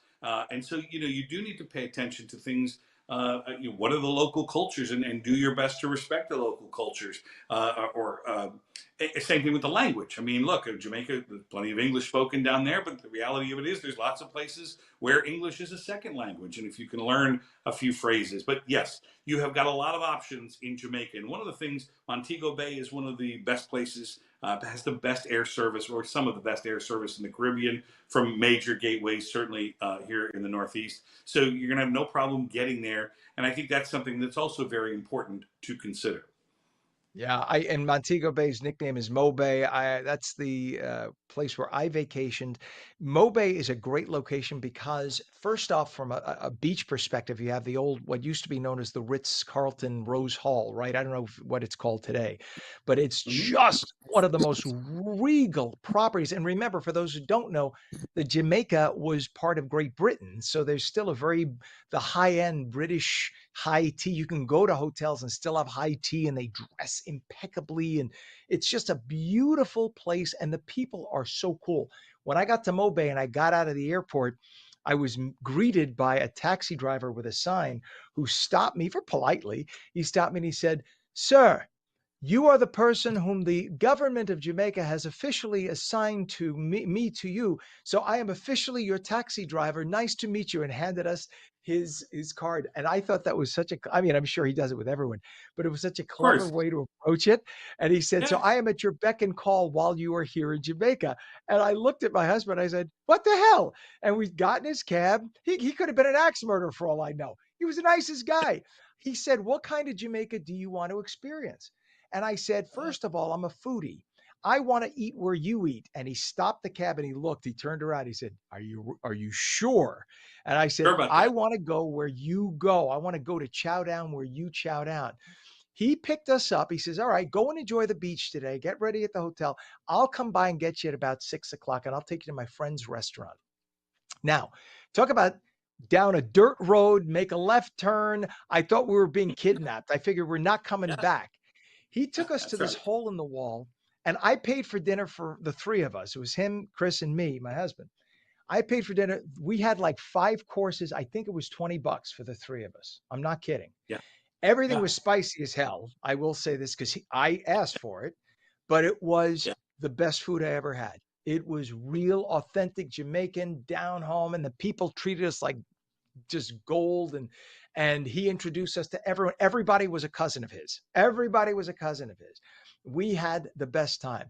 And then he got us home and he says, don't do the beach tomorrow. It's supposed to rain early in the morning. I'll pick you up and I'll take you to the museum. And so he had our whole itinerary mapped out. We had the best vacation. Yeah. Sometimes you just have That's to let go.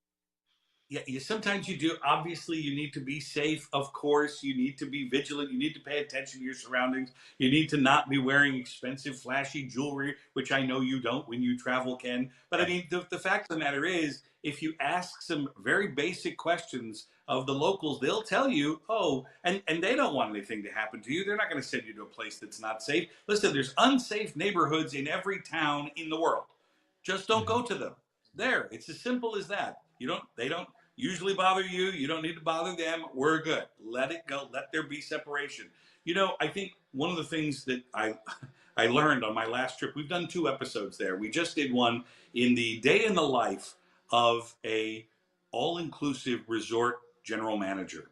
It was so interesting in Montego Bay at the original Sandals property, because when you talk Jamaica, you can't. I mean, you got Club Med, but Butch was legendary down there. I mean, the first swim up pool bar in the world was at that property at Sandals. I mean, stuff like that. They were the first all inclusive to put hair dryers in the room. It was a big deal back in the 1980s, etc. But doing that episode and learning about why the locals are employed and how long they stay at these resorts for 25, 30, 35 years is really remarkable. Yeah, it's so cool. And by the way, an ounce of kindness goes a long way. Showing somebody respect. If you're lost down a street and you just say, "Excuse me, can you help me to get blah blah blah?" They'll take you there. I mean, but don't be, too many Americans are very condescending and assume that the whole world owes them something. Don't do that. Just be that nice to somebody. You'll get 10 times the niceness back. It's just a wonderful culture with wonderful people. And they know, like specifically in Montego Bay, their culture is based on tourism. So they're going to roll out the red carpet for you and make you feel very welcome. And It's a fun what place. a great vacation too, Ken. I mean, look, if you fly into Montego Bay, which I always forget which part of the island it's on, it's not that important Right. for our discussion, but it's on I think it's the north. Anyway, you fly Yes. into Montego Bay, you go all the way to Negril, and you'll see a different Jamaica in Negril. And people who right now are listening to this who are Negril people, they're like, oh, yeah, Negril's not like Mobay. It's not like Falmouth. It's not like, so people who love to go over there and they go to gyms and they see the people jumping off the cliffs and it's just and the sunset's amazing, etc. Again, these are the type, because here's the thing, here's the secret about travel, right? The whole reason I do this whole gig and have for the better part of 3 decades is because you just don't know which one of those vacations is going to change your life forever for the better. Not to say it was bad going in, but you just don't know. So you got to go out there and try it. And lo and behold, you'll find something that speaks to you and it'll change your life. Yeah, and Jamaica, by the way, you can go from the inexpensive to the expensive, but don't expect you're going to get high-end luxury if that's what you're looking for at one of the cheaper motels. They have, just like here, they have more services at the expensive places, fewer services at the little places. But if you're looking for just a beach and a pina colada, you can go at a low end, and that's okay. If you want a little bit more than that, you're going to impress a girlfriend or boyfriend, spend and go for something more. But you have everything on an island like Jamaica. It's a great place. Eric, the travel guy Hastings, that's ericthetravelguy.com, Eric with a K, and his YouTube videos, of course, which are beyond your backyard. You could still see them. They were on PBS years ago, and now, of course, they're on YouTube. You could see them. They're great. Check it out. Eric, you did such a good job on those videos. I love checking them out. It makes me feel like I'm on vacay when I see them. Eric, the travel guy Hastings, thanks as always for being with us today. Thank you, sir. And we have 73 degrees right now at 8:30. When we come back, Rider University joins a groundbreaking mission to map the universe like never before. We'll explain. And the phone lines are open. We'll take calls at 888-658-0234. Meteorologist Mike Favetta says mix of sun and clouds this morning. Becoming cloudy later. Could be a stray shower or thunderstorm with highs around 90. The full Garden State forecast in a moment. You're watching ONNJ Mornings, seen daily at ONNJ.com, Roku, Fire TV, News on Samsung TV Plus, Apple TV, YouTube, Facebook, X, and streamed live on Substack, Rumble, and Twitch. We're coming right back.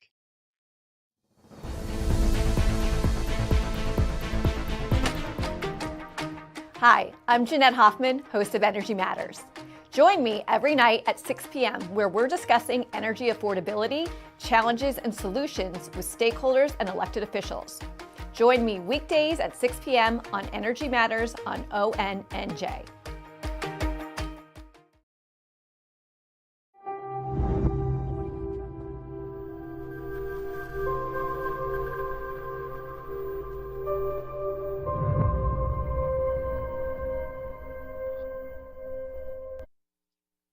Good morning. It is Wednesday, August 13th, 2025, 73 degrees now, very humid at 8:31. I'm Ken Rosato. Welcome back to ONNJ Mornings. A mix of clouds and sun this morning, certainly becoming cloudy later. Could be a shower or thunderstorm in parts. Highs around 90. Meteorologist Mike Favetta with a very, no, I won't say dank.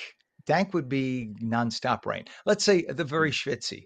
I like schwitzy. Detailed Garden Yeah, State yeah, forecast. Good morning, that'll Mike. work. That'll work. Good morning to you. Yeah, we have some clouds already across southern New Jersey. The high, thin variety that just add to that humid feel. You can see them working in down the shore. This just showing up in the last few minutes on the visible satellite. But something else I want to point out is right now in northeastern Pennsylvania, a couple thunderstorms developing there. You see the lightning as that right there, working just off frame north of Wilkes-Barre. So the storms are approaching and they'll develop and arrive here throughout the next few hours into New Jersey. They won't make it to the shore until after 2 o'clock, but you might run into them as soon as, say, noon time frame there from Camden and Glassboro, as temperatures are very warm this morning and that warm weather leading to the storms later on today. Plenty of poor air quality again in northern New Jersey, not as bad as it has been. It's getting better day by day, but at least with the average high of 85 degrees, we beat that by 7 degrees today, make it up to 92 over in Newark. So here are the storms working in from the west, and as the clouds take over, giving us our gray sky through the afternoon, we will pick up a decent amount of rain. Nothing terribly heavy, but certain areas could pick up 1 to 2 inches. Okay, this is more realistic, especially throughout the end of the day, with the heaviest of the rain happening there towards central New Jersey. Basically, it's where the rain is needed, given how we're running at about a 2 to 4 inch rainfall deficit just for the month. Water temperatures in the mid to upper 70s, feeling great. High tide later on tonight, closer to midnight tonight. Into all of the beaches. And with the sunny start to the day, we have that rain coming in after 2. It's a moderate risk of rip currents today due to the winds at the beaches. And overall, looking great until about 1 or 2 o'clock. So that's where the storms begin to push through. They eventually make it to the coastline by dinner time. Overall, the afternoon and evening will feel quite humid, muggy weather lasts into tomorrow. We have another round of storms tomorrow afternoon, also not severe, just some more wet weather. And then that will clear for a very dry weekend. You can see this front pushing on by. That will hold a lot of the rain around until Thursday afternoon, tomorrow afternoon. And then we clear out nicely by Friday, leading to a pretty gorgeous weekend. Lots of sunshine with low humidity on Saturday. Temperatures will feel quite pleasant throughout the day on Saturday. Sunday, a bit more humid, 92 as the high. And then by Monday and Tuesday, we cool it down into the low 80s. That'll feel nice, closer to average for a change. Very pleasant weather, kind of going with that trend of slightly below average than forecast for the end of the month. The shore points also very wet and humid throughout today and tomorrow, and then by Friday starting to dry things out. The weekend looking awesome, and then Monday and Tuesday of next week very pleasant. Lots of dry weather ahead. Going into next week, it'll feel quite pleasant about a week from now with that low level of humidity, the temperatures that only reach the low 80s. Very comfortable weather on the way, Ken. Just going to make it through the last few days of high humidity here in New Jersey. All right. Hi. It's only since we legalized marijuana in the state that we have high humidity. I just want to make that clear. Prior to that, it was just average humidity. Now it's high. This is Yes. why they call them dad jokes. They're really bad. And I'm not even a dad. Go figure. Thank you very much, Mike. We'll check back with you in a little bit, 8:35. And it is 73 very humid degrees. We have one issue right now we want to show you. This is in the Clifton area on the Garden State Parkway. A lot of traffic here. And this is just, it turns out just volume. I looked this up. We don't have any accidents to report. It looks like there's an accident, but according to what I have here, there is no accident. That's just volume in the Clifton area, Bloomfield, Clifton. Exit 150 of the Garden State Parkway, and that's northbound. So just actually, no, that would be southbound. You see the sun is off to your left. So that's southbound.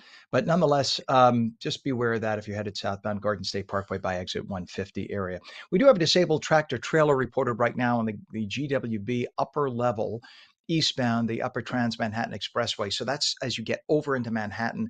The left lane is blocked right now. That's causing some problems. But when you look at the New Jersey side, it looks like it's moving fine. But I think that's going to cause some buildup delays in the next 15 minutes. Just beware if you're headed to the GWB. And we have debris on the New Jersey Turnpike outer roadway southbound by Interchange 8, which is East Windsor. All lanes are open. There's a pallet in the left shoulder. Actually, a number of pallets fell off a truck. People are swerving to avoid that, as you can imagine. And some delays on Route 3, westbound from the Garden State Parkway to Grove Street in Clifton, with all lanes open right now.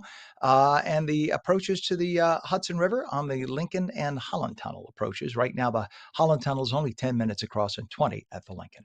8:36 is our time. Rider University joins a groundbreaking mission to map the universe like never before. The Vera C. Rubin Observatory, perched on a mountaintop in Chile, has begun its 10-year quest to create the most detailed map of the cosmos in human history. With its massive 3.2 billion pixel camera, the observatory is already revealing galaxies, nebulas, and thousands of undiscovered asteroids undiscovered until now. Rider University is part of this global effort, opening doors for students and researchers to explore the universe's biggest mysteries, from dark energy to the search for a possible ninth planet. Yeah, we're not talking Pluto. That's no longer a ninth planet. They've ruled that not a planet. So we're looking for an actual ninth planet. Joining us now is Dr. John Bochansky, who is Associate Director and Chair of Rider's Department of Computer Science and Physics. Dr. Bochansky, it's good to have you on. Good morning. Yeah, good morning, Ken. It's a pleasure to be here.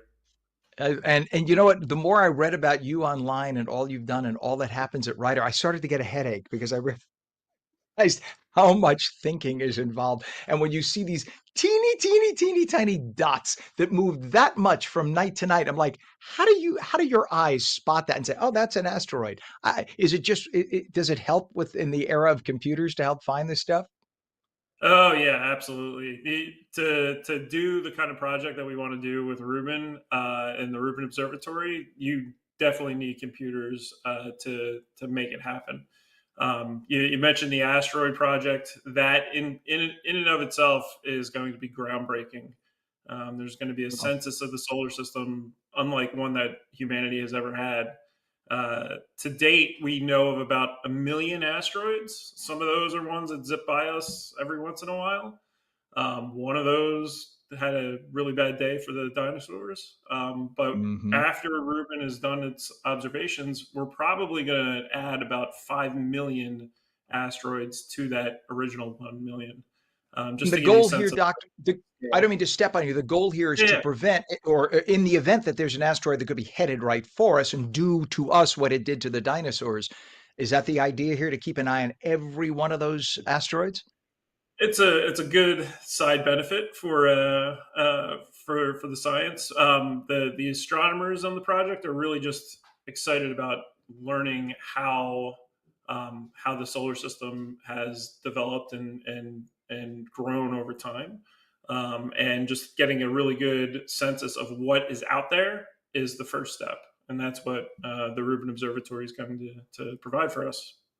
So talk about what makes this project so unique and why it has the potential for Nobel Prize-worthy discoveries. Is it because of the size of the telescope, the integration of computer technology? What is it that makes this so unique? So it's not the biggest telescope ever made. But it is the scale of the project is probably the largest ever undertaken. So you're talking about thousands of people all over the globe, including many folks in New Jersey, that have contributed to the project.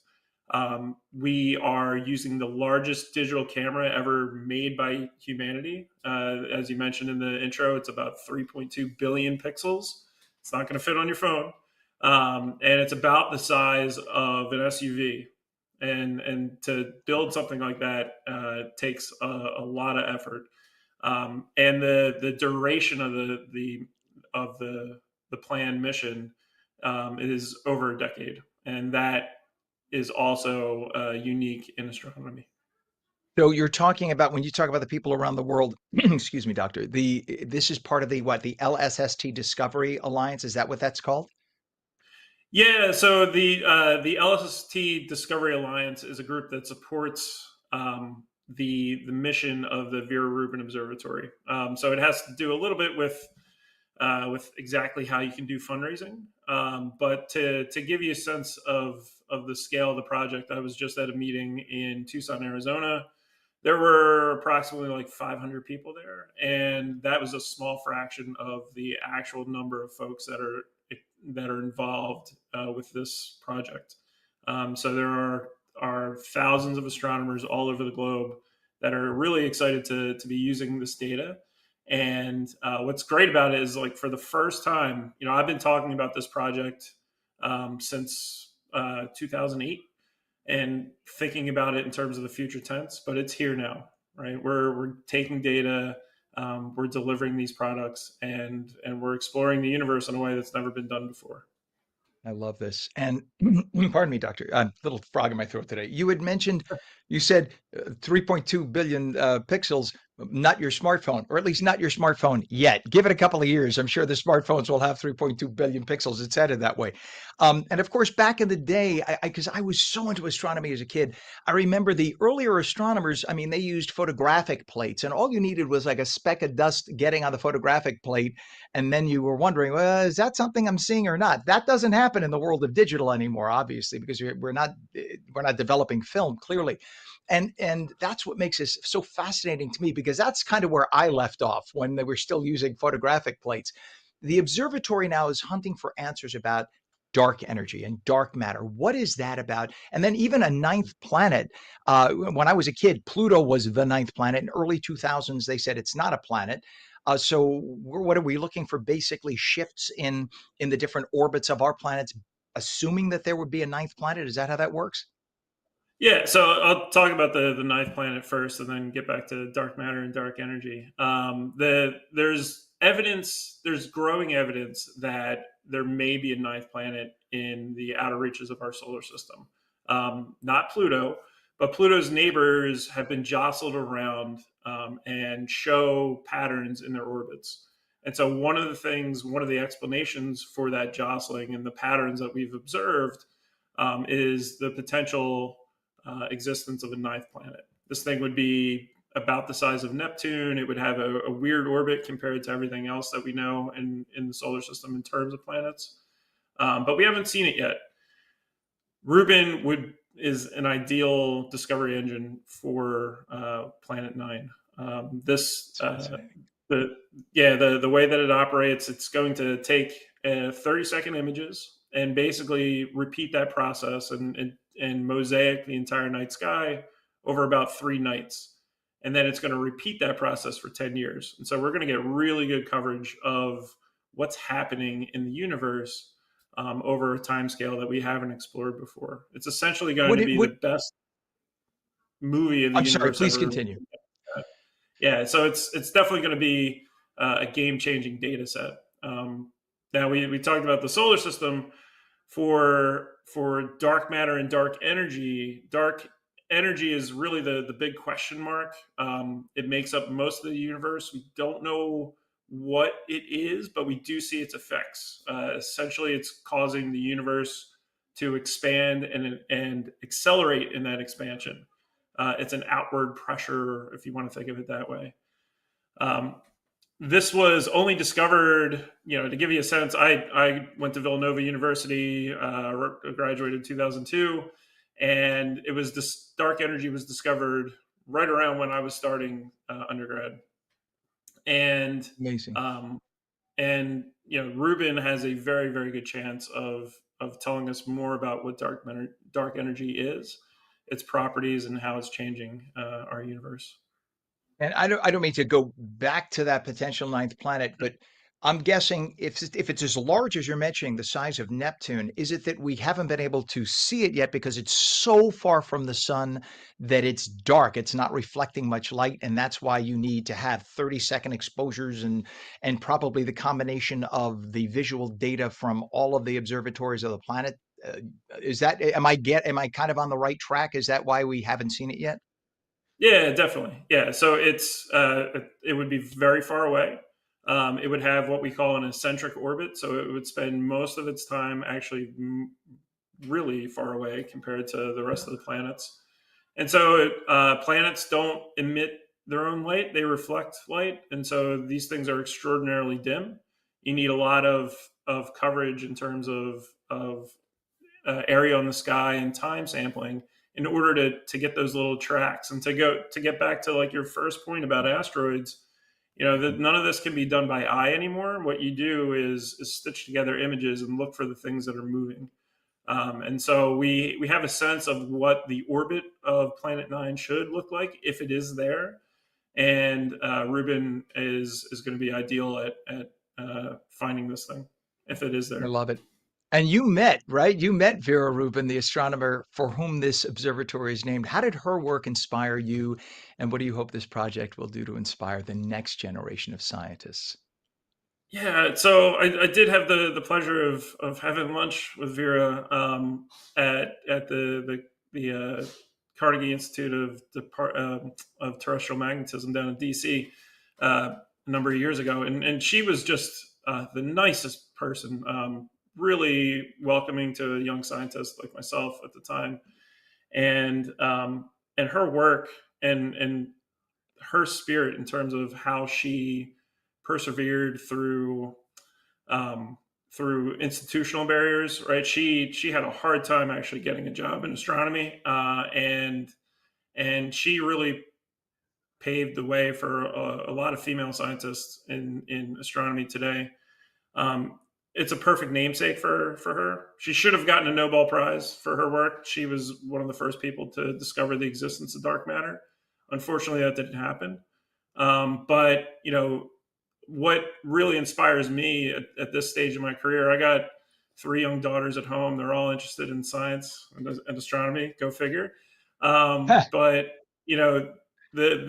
this project is going to be ongoing when my oldest daughter gets to college, and if she wants to pursue science, having a data set that's public and open to all and is a very inclusive group is really going to be something that I think changes the way that at least astronomy is done here in New Jersey. Go for it. Absolutely. I could talk to you for hours about this, doctor. I'm so fascinated. I'm that guy that goes down the Google and YouTube universe and just watches video after video after video. And so I would break into one of your classes and sneak in the back and just listen for hours. I'm so fascinated by it. Please come back again, Dr. John Bochansky, Associate Professor and Chair of Rider University's Department of Computer Science and Physics. Thank you so much for joining us, and all the best with the project. Yeah, thank you, Ken. Have a good day. You too, sir. Thank you. 8:49 right now. We have 73 degrees, mix of sun and clouds this morning. Could be a shower or thunderstorm later. Mike will be back with a full forecast in just a moment. We're coming right back.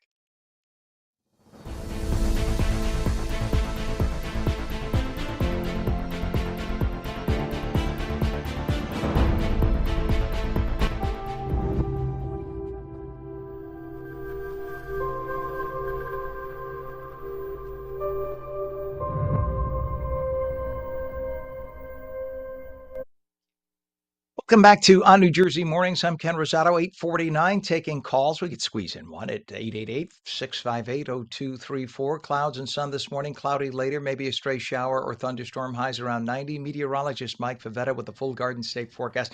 I'm sure, Mike, you knew everything he was talking about because this is the stuff you studied, right, in university, and you probably teach when you teach. So fascinating.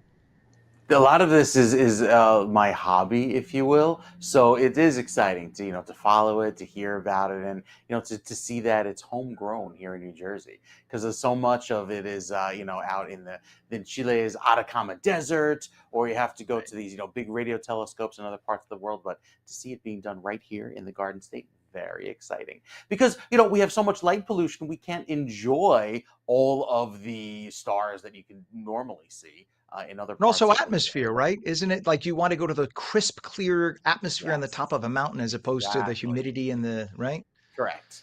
And we have a Got lot it. of humidity around here in New Jersey, which doesn't exactly help Notice how the moon has been that lovely shade of red as it rises in the east at night. Yeah, not exactly its color. So our forecast bringing back more humidity today, like Ken was talking about, and it stays humid into this afternoon from Newark and Jersey City with some showers that return by the end of the day. Most of the storms will be over into the northwestern part of the state, developing around noon and then migrating across the rest of New Jersey throughout this evening. But it's rain we could use considering how it's been dry for the last 30 days or so. We're not in a drought, but we are in about a 1 to 2 inch rainfall deficit. All of this area in red kind of going around the state, seeing quite a bit of wet weather. Speaking of some tropical amount of rain, there is our next tropical storm, which is right there. That's Erin, that's spinning in the Atlantic basin. It's still a minimal tropical storm with those maximum sustained winds right now of only 45 miles per hour. But as it works its way westward, it picks up some intensity and becomes a major hurricane going just north of the Caribbean. And by Monday, it'll be somewhere here, anywhere from north of Haiti over to south of Bermuda. So lots of time to watch and see how the storm develops. In terms of our weather here in New Jersey for the next 2 weeks, we're actually experiencing slightly below average temperatures going into the end of the month, and the rainfall will be pretty much on par with average. So slightly cooler weather is welcome, considering how hot it's been this summer with heat wave after heat wave. Even today, probably getting back up to 90 degrees. Tomorrow could be warm again with a midday break of sun and then some storms tomorrow afternoon. Also not severe, but I think by Friday into Saturday, that's where we dry out, turn cooler, more pleasant into Monday and Tuesday of next week. And then there's that 81. It'll start to feel cooler by the time we get into early next week. The shore points look very pleasant as well, starting Friday, going right through the weekend, even into next week. Look at that 81 as a high. That's awesome beach weather taking us into next week. So very pleasant to wrap up the month of August, Ken. Here we go. I don't like wrapping up the month of August. Yeah, I Gotta know. keep Already August for. talking about it. Can we just keep it another like 5 or 6 months? That's all. And then I can't believe it's August 13th already. Like, where did the month go? yeah, it's my mommy's birthday coming up in a few days. So she's going to be 87 years old. So oh, I Wow. probably shouldn't have said that on the air. That's okay. But yeah, this is August is always at the time. And she too, she likes spring more so than summer. But yeah, she always, when it's her birthday time, she always starts talking back to school stuff because she was a school administrator for many decades. And so it's always the reminder that it's time to prepare for back to school. But oh well. All right, Yeah. Mike, have a great day, pal. Thank You you too. so Talk to you much. tomorrow. Thank you. 73 degrees now in northern New Jersey, 74 in Trenton. And in terms of traffic, we have a couple things going on right now on the Garden State Parkway northbound south of exit 135 Central Avenue, Clark Township. The left lane is blocked.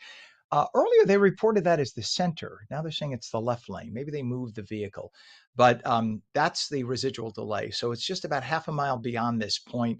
So you know what? They must have moved the vehicle from the center lane to the left. Because when we were talking about this 10 minutes ago, Pam and I, our director, it was much slower. So I think that helped moving it off to the left lane. But nonetheless, just try to avoid that area if you can.